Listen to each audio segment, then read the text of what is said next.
He kills his parents at 16 so he can take his girlfriend to a drive-in movie. 9 years later, he escapes prison, then disappears off the face of the earth, or so everyone thinks, until he pops up in Australia, living a double life no one saw coming. This is the twisted story of Leslie Arnold, the teenage killer who vanished and got away with it. Thanks for stopping by. I'm Chris. Let's recap.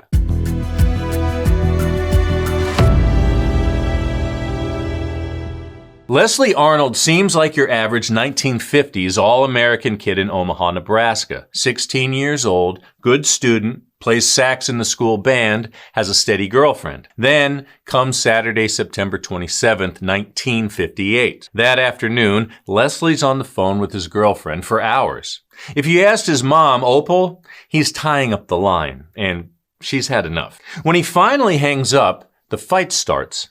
She doesn't like the girl, doesn't want Leslie seeing her, and they go back and forth about it all day. Then around 2:30, Leslie comes downstairs. He asks if he can borrow the car, wants to take his girlfriend to a drive-in. The Undead is playing. But Opal says no, and that's it. That's the final straw. Leslie grabs the family rifle and shoots his mother 6 times straight through the heart. His little brother, 13-year-old Jimmy, is at the rodeo working as an usher that day. Lucky for him. Because Leslie's not done. Leslie's still standing over his mother's body when his dad, Bill, walks through the front door. He sees Opal lying on the dining room floor and lunges at his son. Leslie doesn't hesitate. He fires again, 6 shots to the chest. Then he drags both bodies down to the basement, mops up the blood, and gets ready for his date. And what about his little brother? Is Leslie worried he'll find the bodies? Not even a little. He drives over and picks Jimmy up from the rodeo, telling him the parents had to leave town suddenly, then drops him off at a neighbor's before heading out himself. Just like that, 2 murders and a night at the movies. Now, here's where it gets even darker. Leslie doesn't panic. The very next morning, he goes to church, sits through the service with his girlfriend and her family like nothing happened. Later, he borrows a shovel from the neighbor, says he's doing a little gardening. No one asks questions. He heads to the backyard and starts digging a shallow trench, 6 feet long, 2 feet wide, maybe 3 feet deep, right under a lilac bush near the fence. That night, once it's dark, he drags both bodies out of the basement, drops them into the hole, and covers it with a wooden board, like he's just taking out the trash. Then he keeps up the act. Monday morning, he opens his dad's office, tells the salesman Bill's away, so they're on their own for a while. He's late to school that day, but it's no big deal. He explains he had a doctor's appointment. For the next 14 days, Leslie goes about his routine like everything's normal, telling everyone his parents had to leave town for a family emergency.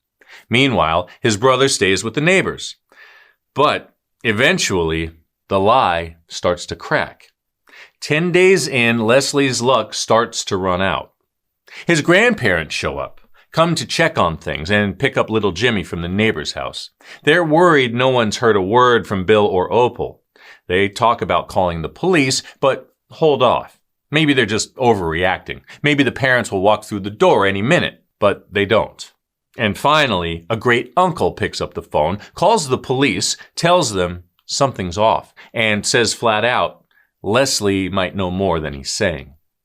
Detectives bring him in, and that's when he breaks, confesses to the whole thing. With his wrists cuffed to 2 officers, the 16-year-old points police straight to the lilac bush in the backyard. That's where he buried them.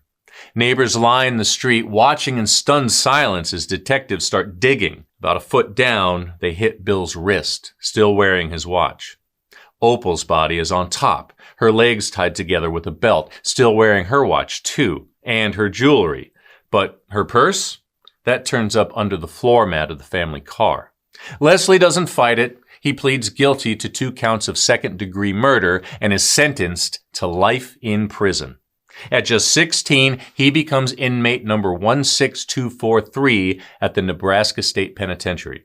And for a while, he keeps his head down.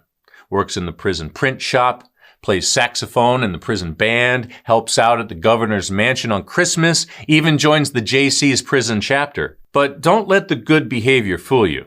He's already planning his next move. By 1967, he's 24 years old, and on July 14th, just before midnight, he scales a 12-foot fence with another inmate and runs away.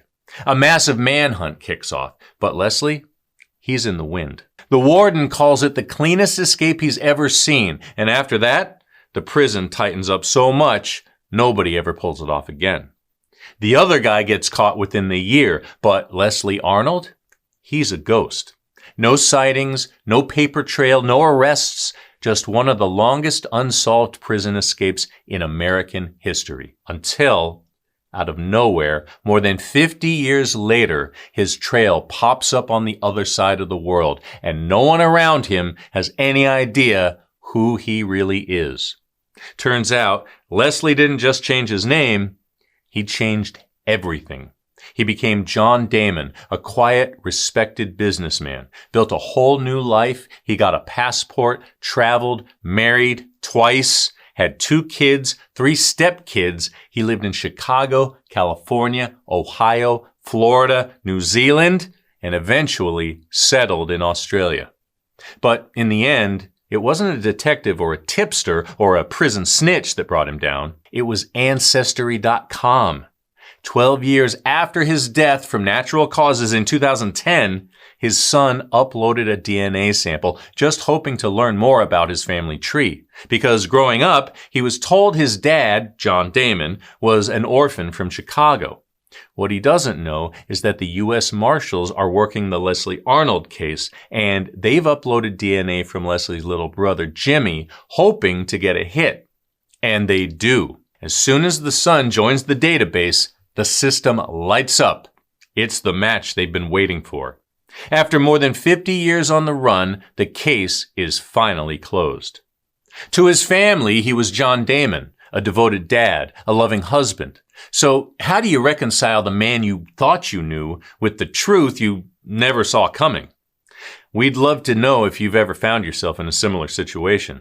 As for Leslie Arnold's family, they're staying anonymous. But here's the statement his son gave CNN.